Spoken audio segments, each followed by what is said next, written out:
İman zamanın zühurudur. İman zaman zat gələsi deyil, nağıldı onlar hamısı. Allah Teala özü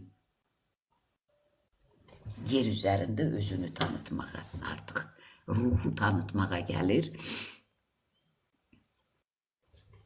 Sonuncu peyğəmbərimiz, peyğəmbər sözü Allahla insanlar arasında yeganə vasitəçidir. O da sonuncu da Məhəmməd peyğəmbərdir. İmam zaman, sahibi zaman, zamanın sahibi Allah özüdür. Özü gəlir və belə yazılır, İncildə yazılır. İndi isə ibrəti İncil ağacından alın. Onun budaqları yumşalıb, yarpaqları açılan zaman siz yayın gəlişini hiss edirsiniz.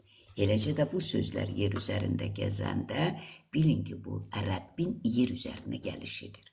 Allah Teala artıq özünü bəndələrinə, yaratdıqlarına tanıtmaq niyyətindədir. Budur. Zaman gələsi deyil. Bunlar nağıldır.